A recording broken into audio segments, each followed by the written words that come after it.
Welcome back to my YouTube channel DigiLearner.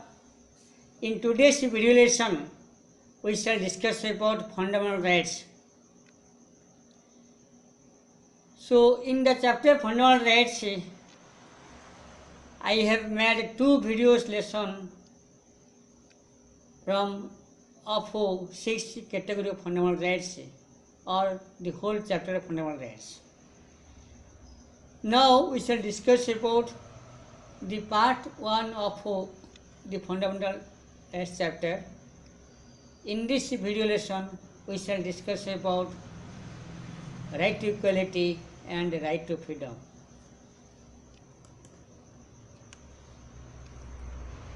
The fundamental rights were included in the Constitution because they were considered essential for the development of personality of every individual and to preserve human dignity. No individual develops his personality without enjoyment of some rights.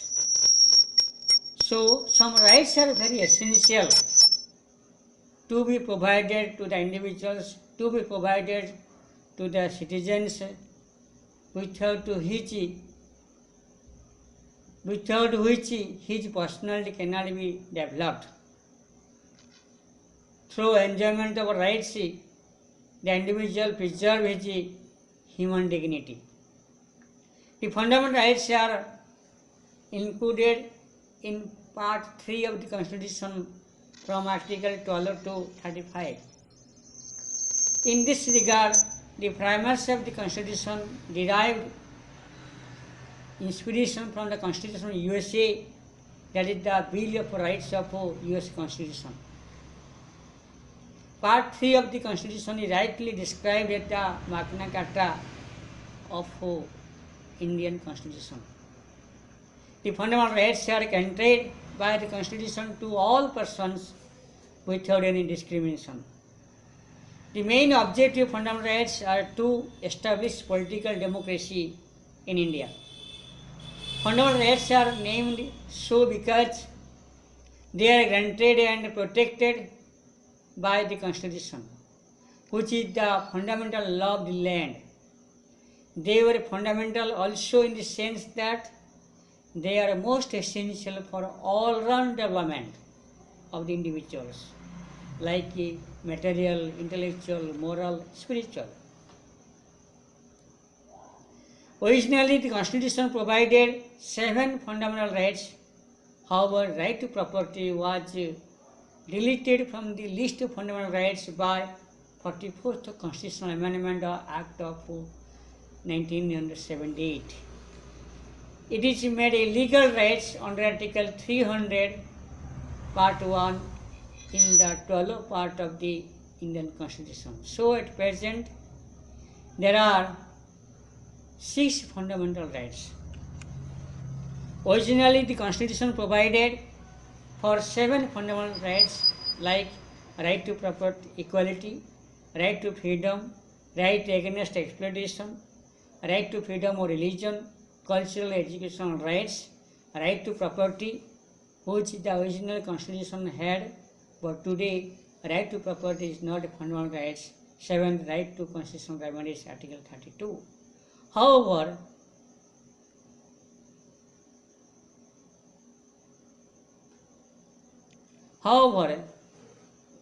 the right to property was deleted from the list of fundamental rights by 41st Amendment Act 1978. It is made a legal rights under Article 300A in Part 12 of the Constitution. So, at present, there are only 6 fundamental rights. Now, we shall discuss about right to equality. Equality is one of the important features of democracy. In democracy, all individuals are equally treated. Hence, most of the states provide right to equality to their own citizens. Similarly, the Indian Constitution also provided to the citizen the right to equality, or to the individuals the right to equality. The right to equality deals from Article 14 to 18. Now we shall discuss all articles in detail. Equality before law and equal protection of law, that is Article 14. Article 14 says that the state shall not deny to any person equality before law or equal protection of law within the territory of India. This provision confers rights on all persons, whether citizens or foreigners. Secondly, prohibition of discrimination on certain grounds, that is Article 15. Article 15 provides that the state shall not discriminate, or no citizen shall be subjected to any kind of discrimination on ground of only of religion, race, caste, sex, or place of birth, with regard to access to shops, public restaurants, hotels, places of public entertainment, or the use of wells, tanks, bathing guards, roads, or places of public resorts maintained only or partly by state funds or dedicated to the use of general public.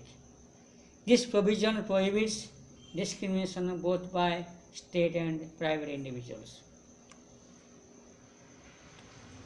Next is the equality of opportunity in public employment, that is Article 16. Article 16 provides for equality of opportunity of all citizens in matters of employment or appointment to any offices under the state. No citizen can be discriminated against or to be ineligible for any employment or office under the state or the ground of only religion, race, caste, sex, descent, place of birth, or residence. Fourthly, abolition of untouchability, that is Article 17. Article 17 abolishes untouchability and forbids its citizen in any form of untouchability. The enforcement of any disability arising of untouchability shall be an offence or punishable in accordance with law. In 1976, the Untouchability or Offence Act 1935 has been comprehensively amended, renamed as the Protection of Civil Rights Act 1935. Next, abolition of title. Article 18 abolishes title or make 4 provisions in that regard. First, it prohibits the states from conferring any title except a military or academic distinction or anybody, whether a citizen or a foreigner. It prohibits a citizen of India from accepting any title from any foreign state. A foreigner holding an office of profit or trust under the state cannot accept any title from any foreign state without consent of the president. Then we shall discuss about right to freedom. Like equality, freedom is also one of the important features of Indian democracy or democracy in general.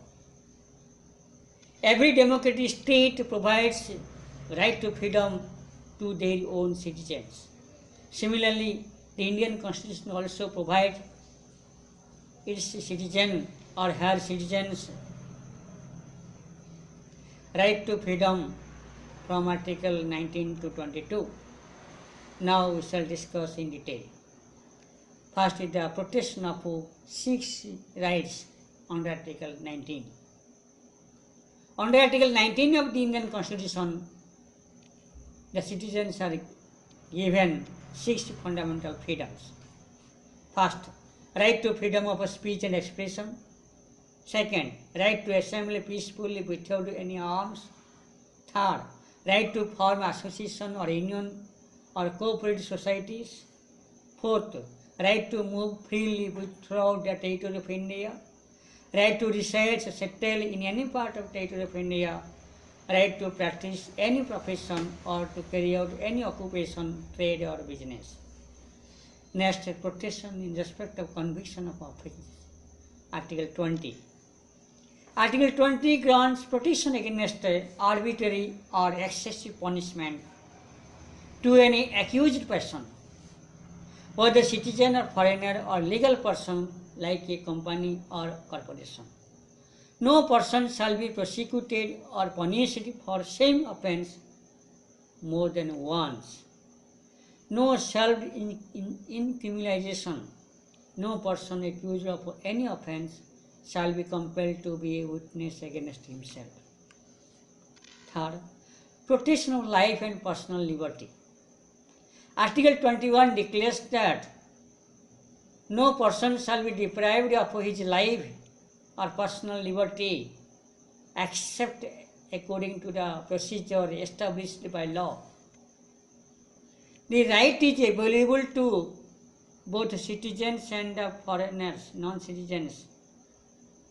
This means that the state can deprive the right to life and personal liberty for a person based on law only. Then Article 20 Clause A. Article 20 Clause A declares that the state shall provide free and compulsory education to all children of the age of 6 to 14 years in such a manner as the state may determine. Thus, this provision makes only elementary education a fundamental right.